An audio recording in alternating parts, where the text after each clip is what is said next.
আসসালামু আলাইকুম। আমার ট্রাভেল চ্যানেলের নতুন আরেকটি এপিসোডে আপনাদের স্বাগতম। আশা করছি সবাই ভালো আছেন। মহাস্থানগড় বাংলাদেশের একটি প্রাচীন অন্যতম পুরাকীর্তি। পূর্বে এর নাম ছিল পূর্ণবর্ধন বা পূর্ণনগর।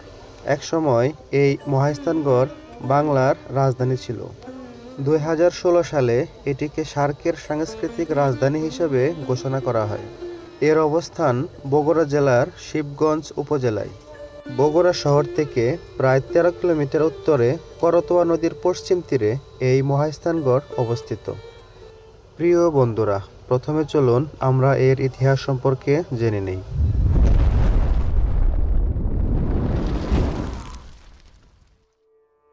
সেন বংশের শেষ রাজা লক্ষণ সেন আনুমানিক 1082 সাল থেকে 1025 সালে যখন গৌড়ের রাজা ছিলেন, তখন এই গড়টি অরক্ষিত ছিল। নল ছিলেন সেই সময়ে মহাস্থানগড়ের রাজা। প্রিয় বন্ধুরা, এই মহাস্থান দর্শনীয় স্থানগুলোর মধ্যে অন্যতম কয়েকটি স্থান আপনাদের সামনে উপস্থাপন করছি।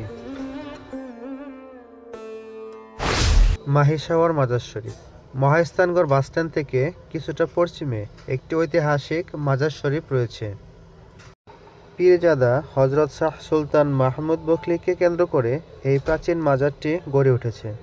কথিত আছে, মাছের পিঠে করে তিনি এ বরেন্দ্র ভূমিতে আসেন, তাই তাকে মাহিসাওয়ার বলা হয়। জিয়তকুণ্ড। মহাস্থানগড়ের শিলাদেবী ঘাটের পশ্চিম পাশে জিয়তকুণ্ড নামে একটি বড় কূপ রয়েছে। কথিত আছে, এ কূপের পানি পান করে পরশুরামের আহত সৈন্যরা সুস্থ হয়ে যেত, যদিও এর কোনো ঐতিহাসিক ভিত্তি পাওয়া যায়নি। মহাস্থান জাদুঘর। মহাস্থানগড় খননের ফলে মৌর্য, গুপ্ত, পাল এবং সেনযুগীয় বিভিন্ন দ্রব্যাদি পাওয়া গিয়েছিলেন, যা গড়ের উত্তর পাশে অবস্থিত জাদুঘরে সংরক্ষিত রয়েছে। বেহুলার বাসরঘর। মহাস্থানগড় বাসস্ট্যান্ড থেকে প্রায় 2 কিলোমিটার দক্ষিণ পশ্চিমে একটি বৌদ্ধ স্তম্ভ রয়েছে, যা সম্রাট অশোক নির্মাণ করেছিলেন বলে মনে করা হয়। স্তম্ভের উচ্চতা প্রায় 45 ফুট। স্তম্ভের পার্শ্বে রয়েছে 24 কোণ বিশিষ্ট চৌবাচ্চা সমৃদ্ধ একটি গোসলখানা, তবে এটি বেহুলার বাসরঘর নামেই বেশি পরিচিত। গোবিন্দ ভিটা। মহাস্থানগড় জাদুঘরের ঠিক সামনেই গোবিন্দ ভিটা অবস্থিত। গোবিন্দ ভিটা একটি খননকৃত প্রত্নস্থল।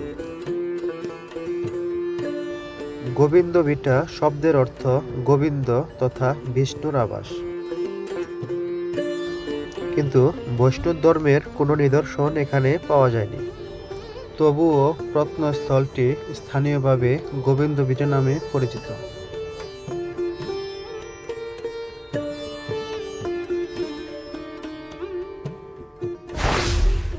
বাসবিহার। বাসবিহার বাংলাদেশের অন্যতম প্রাচীন নিদর্শন। এটি মহাস্থানগড় থেকে মাত্র 6 কিলোমিটার পশ্চিমে বিহার নামক গ্রামে অবস্থিত। ব্রিটিশ আমলে বাসবিহারকে স্থানীয় লোকেরা খুশবু বিহার নামে আখ্যায়িত করেছে। বর্তমানে বাসবিহার অন্যতম একটি পর্যটন স্পট হিসেবে বেশ পরিচিতি পেয়েছে। কালের আবর্তনে পূর্ণনগরের নাম হয়ে দাঁড়িয়েছে মহাস্থানগড়।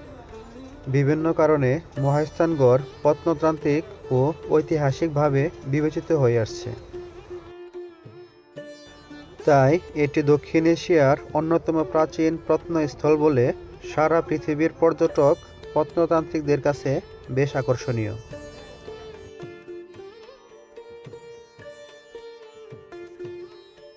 তো প্রিয় বন্ধুরা, আজকের ভিডিওটি কেমন লাগলো তা অবশ্যই কমেন্ট করে জানাবেন। আর যদি ভালো লেগে থাকে তাহলে ভিডিওটিতে একটি লাইক দিন এবং চ্যানেলটি সাবস্ক্রাইব করে আমাদের সাথে থাকুন। এতক্ষণ আমাদের সাথে থাকার জন্য অসংখ্য ধন্যবাদ।